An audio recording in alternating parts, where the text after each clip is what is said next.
Hi guys, welcome back to my YouTube channel.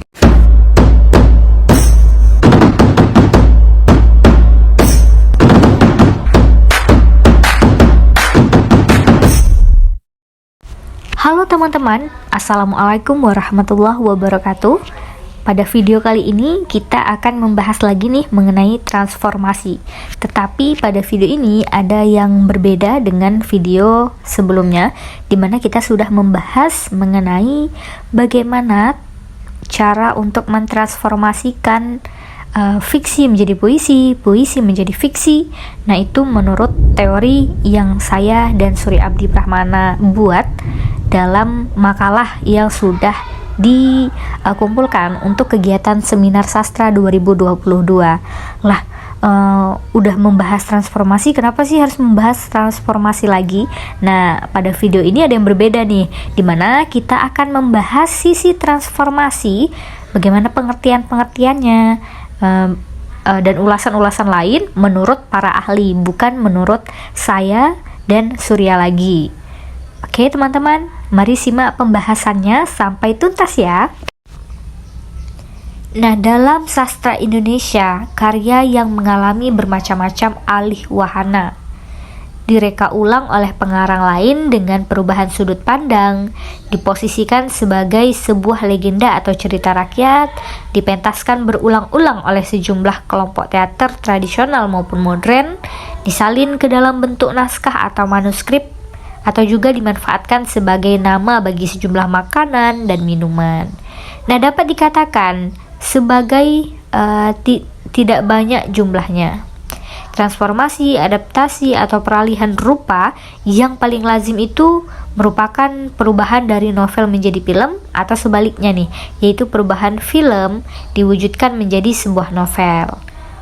Nah, utamanya pada dekade terakhir ini, pada awal tahun 2000-an misalnya, tercatat cukup banyak nih novel atau film yang mengalami perubahan bentuk, khususnya pada karya-karya yang cenderung dikategorikan sebagai karya populer. Nah, inilah contoh bagaimana keterkaitan antara sastra dengan zamannya, di mana para pengarang, para sastrawan mengusung tema yang sedang booming, yang sedang hangat-hangat dibicarakan oleh masyarakat banyak. Nah, itu juga merupakan salah satu faktor mentransformasikan sebuah sastra, mengambil topik pembahasan yang sedang hangat dibicarakan, yang mana yang booming, maka itu akan dijadikan atau ditransformasikan menjadi bentuk karya sastra yang lain. Contohnya nih,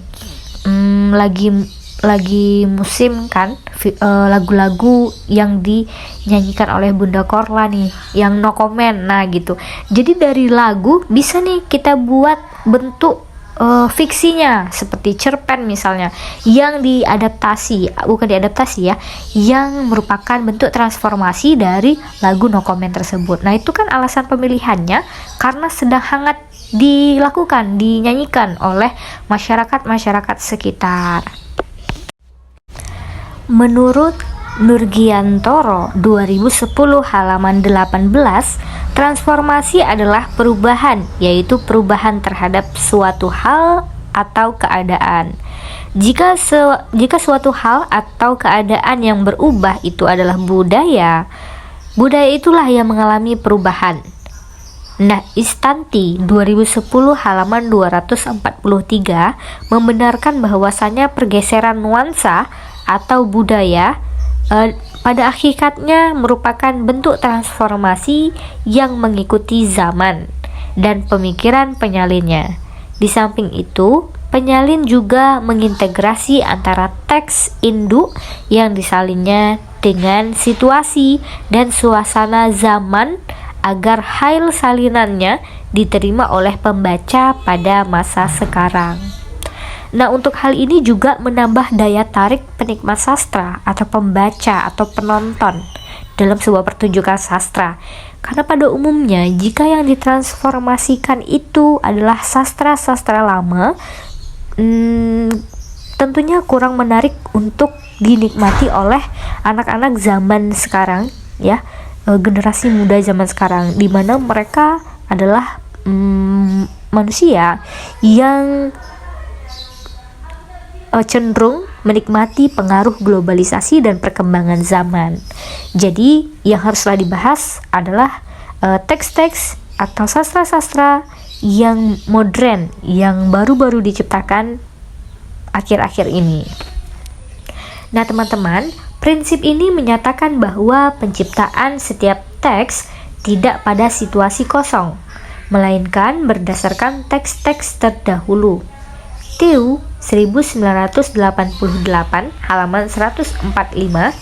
Jadi tidak ada sebuah teks pun yang benar-benar mandiri. Penciptaan kembali teks dalam bentuk yang berbeda, bahasa, jenis, dan fungsinya merupakan gejala terjadinya transformasi teks. Nah teman-teman, umumnya sastra-sastra yang diciptakan pada baru-baru ini itu adalah sastra yang mengadaptasi pada sastra-sastra zaman terdahulu.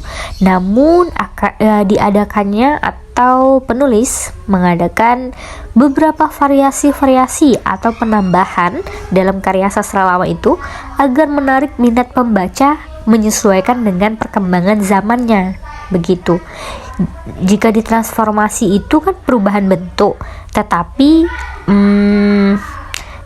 adanya pengurangan, penambahan, dan variasi.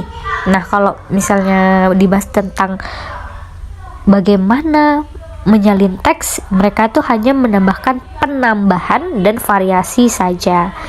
Dan bukan mentransformasi ya, mentransformasi itu real, bagaimana kerangkanya, bagaimana alur ceritanya dirubah dalam genre bentuk. Nah, tetapi dengan teks baru ini adalah penulisan ulang seperti itu, namun diadaptasi dari sastra-sastra lama. Variasi dalam sejumlah wujud teks seperti pada teks-teks Arab dan Parsi di Melayu memperlihatkan adanya penggeseran nuansa. Tentu saja pergeseran nuansa demikian tidak tanpa fungsi. Pergeseran nuansa itu pada hakikatnya merupakan bentuk transformasi yang mengikuti zaman dan pemikiran penyairnya. Nah, di samping itu, penyair juga mengintegrasikan antara teks induk yang disalinnya dengan situasi dan nuansa zaman agar hasil salinannya diterima oleh pembaca pada masa itu. Nah, variasi teks terdapat berbagai tradisi, baik pada tradisi di Indonesia maupun tradisi di luar Indonesia. Dapat memunculkan pertanyaan nih, apa makna perbedaan-perbedaan tradisi tersebut? Nah, jelaslah bahwa suatu mekanisme lain di balik perubahan-perubahan itu. Dalam kesastraan tradisional, ada ukuran tersendiri yang berlaku.